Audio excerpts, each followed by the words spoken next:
Isang mapagpalang araw sa inyong lahat. Ngayong araw nga, sisimulan ng paggawa ng bahay ni Ate Babylin.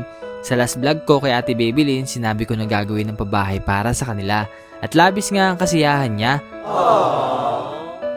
At napag-usapan na sa likod ilalagay ang bahay niya. Ngunit ilang araw nakalipas, ay napagdesisyon na nila na sa harap na lang daw. Para hindi na mahirapan kumonect sa kuryente. Kaya pagdating namin ay malinis na ang harapan niya. At tinanggal na lahat ng halaman. At dahil nga madali tayong kausap, ready go! Dito na ilalagay. At meron nga tayong kasama si Mindoro nga ni ako. Papalo na rin ang Facebook page niya. Thanks! Bago nga namin simulan ng bahay niya, itong si Ate Babylin ay may sinadjust na meron daw siyang haligi na pwedeng gamitin. Pagkakita nga namin ay nakatayo pa ito at mukhang kakalis lang ng dingding nito, hindi ko na nakuna ng pagtanggal namin ito at ang paglipat sa harapan ng bahay niya. Pero binuhat nga namin itong apat na haligi na to, ay grabe naman bigat, labas ang ugat sa liig. Pero yun nga talagang pinilit namin buhatin upang ito na lang ang gamitin. Kaya sinimulan na nga ni Tatay Rene ayusin at lagyan ng ukit para mamaya kapag naitayo na, ilalagay na lang ang mga kahoy. At naghukay na rin pala ng paglalagyan. Saktong-sakto nga ito kasi may simento na at talagang titibay ang ilalim nito. Naghukay nga muna dito ng halos 1 foot at lalagyan na lang ng bato upang mas lalong tumibay pa. At mabuti na nga lang din at maraming tumulong sa atin dahil kung dadalawa lang kami ni Tatay Rene, naku hagyan ng may galaw ito.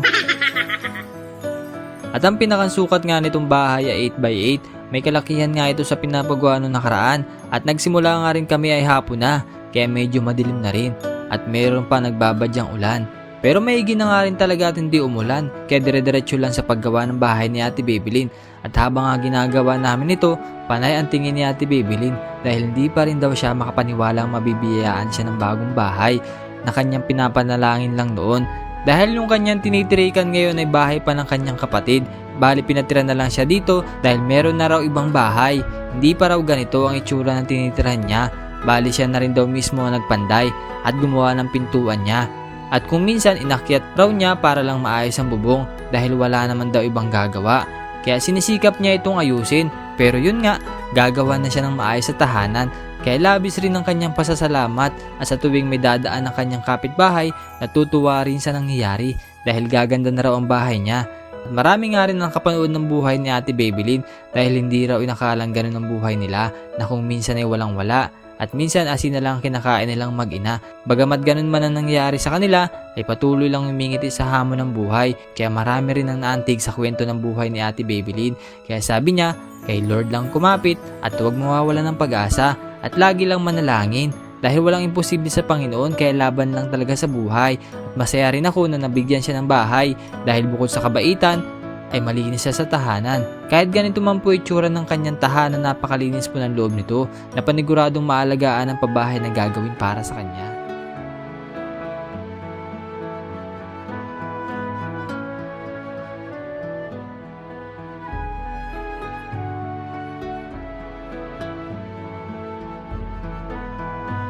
At unti-unti na nga namin nabubuo ang haligi ng bahay ni Ate Babylin.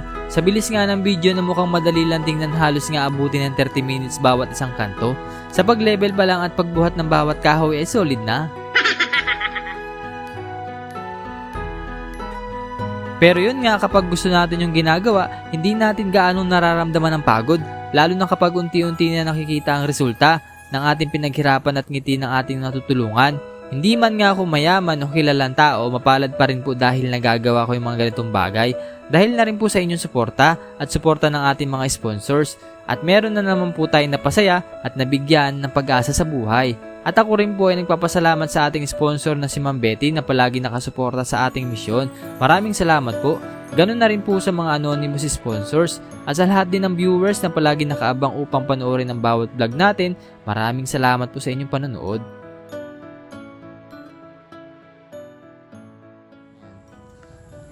So, alas 5 na rin naman at ito yung natapos namin. So, tinayo na lang po muna namin ito para bukas po dire-diretso na lang. Lalagyan na rin po siguro ng ano yan. Mapapabubong ko na rin. Lalagyan ng bubong. Dingding. Yan.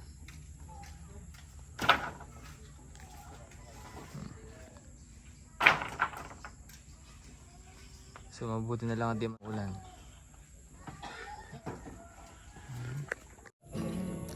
So mga babayan, at maraming salamat po sa inyong panonood dito sa Rendang. At yun nga po, thank you very much po sa ating sponsor na si Ma'am Betty, Tita Maria Magnet, Sir Mel, at kay Ma'am Cecil, sa lahat po ng mga tumulong sa atin sa mga previous vlogs natin. Maraming salamat po. Ito lang natin si Ate Babylin dito.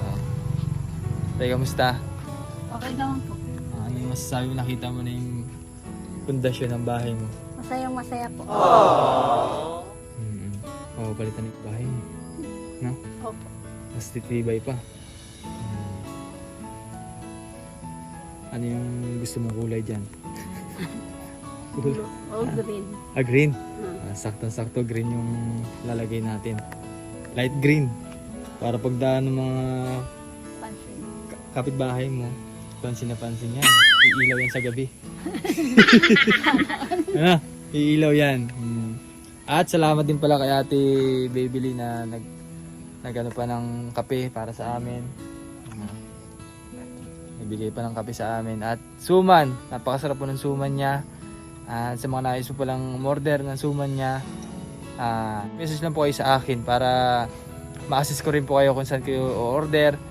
Dito lang po yun sa Barangay Kalingag, no? Barangay Kalingag, Pinamalayan Oriental, Mindoro. Ayan, sa mga subscriber natin dyan, ang taga Pinamalayan, pwede nyo pong i-message ako para assist ko po kayo para makontak nyo si Ate Babylin. May number ka ba, ate? Pero nagpapa-order ka rin ba through ano? Cellphone, ganon? Yung ano po, yung nakakalam. Binibigay na lang yung number mo. Okay lang ba sa'yo na ibigay ko yung number mo din? Opo. Ayan. Ano ba number mo, ate, para sakali mang may order sa'yo?